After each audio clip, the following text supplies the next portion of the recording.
آج تھوڑی سی گفتگو کرتے ہیں انسانی رویوں کے بارے میں.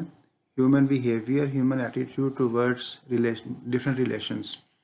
انسانی رویے جو ہیں وہ رشتوں کے تناظر میں، اور ایک رشتہ فوکس میں ہے. انسان کا دنیا میں آنے کے بعد بننے والا پہلا رشتہ جو اس کی ماں سے بنتا، اور ماں کی ہستی جو ہے اس کا مقام بہت اونچا ہے. ہمارے کلچر میں، ہماری روایات میں، ہمارے مذہب میں، ہمارے زندگی کے طور طریقوں میں ماں کے قدموں کے نیچے جنت ہے، اور یہ یقین ہے ہمارا. اور جو مائیں ہیں وہ کچھ فیملیز میں ان کا رویہ تھوڑا سا مختلف ہوتا ہے. اس رویے کو ڈسکس کرنا ہے آج. دل چاہ رہا تھا کہ اس کے اوپر بات کی جائے. اسے جنرلائز نہیں کیا جا سکتا، ہر فیملی میں اس طرح سے نہیں ہوتا، لیکن کچھ فیملیز میں ایسا ہوتا ہے. تو کم از کم ہمیں پتہ ہو کہ ہماری ماں کیا کر رہی ہے، یا ہماری ماں نے کیا کیا، یا ہماری بیوی جو ہے وہ ہمارے بچوں کے ساتھ کیا کر رہی ہے. اس کا شاید فائدہ یہ ہو، فائدہ جو ہے وہ اس کے اوپر میں آتا ہوں بعد میں. پہلے ایک اور فلسفی، ایک اور چیز. ہمارا یہ یقین ہے اور ایمان ہے کہ یوم آخرت ہے اور اللہ تعالیٰ باز پرس کریں گے. اب اگر سوچیں کہ ہمارا جو قریب ترین رشتہ ہے ماں کا رشتہ، وہ اگر باز پرس کا شکار ہو جائے کسی موضوع پہ تو بہت تکلیف دہ ہوگا یہ. اس لیے ہمیں اپنی ماؤں کو بھی کہنا چاہیے کہ یہ چیز نہ کرو. دو فکریں فوکس میں ہیں. اب میں واپس آتا ہوں اپنے موضوع پہ. دو فکروں کو فوکس میں رکھوں گا آج، جو کہ مائیں عموماً استعمال کرتی ہیں بہت ساری فیملیز میں.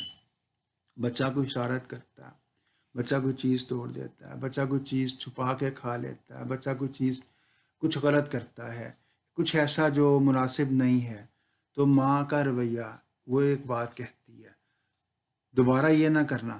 میں نے پھر دیکھا تو دیکھنا میں تمہارے ابو سے بات کروں گی. یہ نہ کرنا، کیا تو تمہارے باپ کو بتا دوں گی. یہ کثرت سے استعمال ہونا شروع ہو جاتا ہے فکرہ. اور جب یہ فکرہ کثرت سے استعمال ہو تو بچے کے کانسیپٹس بننے شروع ہو جاتے ہیں. اس کے ذہن میں جو پہلا خیال ڈیولپ ہوتا ہے وہ یہ کہ یہ کام نہ کیا تو کوئی یہ کام اگر کر لیا تو کوئی اتنا برا نہیں ہے، بس باپ کو نہ پتا چلے. ماں کے ساتھ بنا کے رکھو اور باپ کو نہ پتا چلے.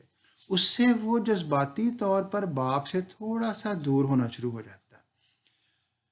دنیا میں قریب ترین رشتہ ہے باپ کا اور اولاد کا، اور بچہ جذباتی طور پر باپ سے تھوڑا سا دور ہو جاتا ہے ماں کے اس رویے کی وجہ سے کہ یہ نہ کرنا، یا یہ کیا دیکھا، آنے تو تمہارے ابو کو وہ بتا دوں گی انہیں.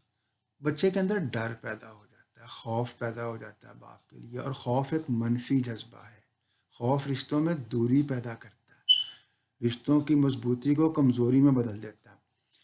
پھر جب باپ آتا ہے ہمارے ہاں کام سے واپس آیا تو ماں کہتی ہے فٹافٹ یہ بند کر دو، ابو آنے والے ہیں، فٹافٹ یہ کر لو، ابو آنے والے ہیں. اس سے ایک اور رویہ پیدا ہو جاتا ہے، ایک اور خیال، ایک اور کانسیپٹ بچے کے ذہن میں پیدا ہو جاتا ہے کہ باپ آئے گا تو فوراً چپ کر جانا ہے، میوزک کی آواز کم کر دینی ہے، ٹی وی کا چینل چینج کر لینا ہے، گیم بند کر دینی ہے. باپ جو ہی گھر میں آتا ہے ایک دم سے خاموشی چھا جاتی ہے. بچے چپ ہیں، سلام کرتے ہیں ادب سے، احترام سے. باپ بڑا خوش ہو جاتا ہے کہ یار بڑی عزت کرتے ہیں میری. اللہ کے بندے، وہ تیرا ڈر ہے جو تیری بیوی پیدا کر رہی ہے بچوں کے دل میں. ماؤں کا یہ رویہ آج کا موضوع بحث ہے. ماؤں کو اس طرح سے نہیں کرنا چاہیے. اپنے دائیں بائیں میں دیکھیں، اگر ماں ایسا کر رہی ہے تو اس کو روکیں کہ یہ نہ کرو. بچوں کے اور باپ کے درمیان میں دوری پیدا ہو جاتی ہے اس سے. مائیں ایسا کیوں کرتی ہیں؟ شاید انسیکیور ہوتی ہیں وہ کہیں، شاید باپ کی طرف سے جو ان کو ڈیو رسپیکٹ ہے، جو آنر ہے، وہ نہیں مل رہی ہوتی. کیا ریزن ہے؟ اس کے اوپر سوچئے گا ذرا، اور ہمیں سوچنا چاہیے. اور یہ چیزیں بڑی امپورٹنٹ ہیں جو بچوں کے ذہن میں گھر کر لیتی ہیں، اور بچے جو ہیں وہ اس چیز کا شکار ہو جاتے ہیں. یہ دو فکرے دیکھیں آپ کے دائیں بائیں کہیں استعمال ہوتے ہیں اور اس کا کیا اثر ہوتا ہے. کوشش کریں کہ اپنے باپ کے ذرا قریب ہوں، اس کے ساتھ ذرا دل کی بات کریں. کبھی اپنے باپ سے بھی کہیں کہ یار ابو مجھے 2 گھنٹے دے دیں آپ اپنی زندگی میں سے. 2 گھنٹے ان سے لے لیں، اور انہیں کہیں کہ مجھے یہ 2 گھنٹے میری مرضی کے مطابق آپ نے گزارنے ہیں. اور اگر آپ افورڈ کر سکتے ہیں اور آپ اتنے بڑے ہیں کہ آپ باپ کو باہر لے جائیں تو اس کو کافی شاپ پہ لے جائیں, کیک کا ایک پیس آفر کریں, چائے کا کپ آفر کریں, گپ شپ کریں. اتنا اچھا امپیکٹ آئے گا آپ کی زندگی میں کہ آپ سوچ بھی نہیں سکتے. بہت شکریہ ٹائم دینے کے لیے. اللہ حافظ.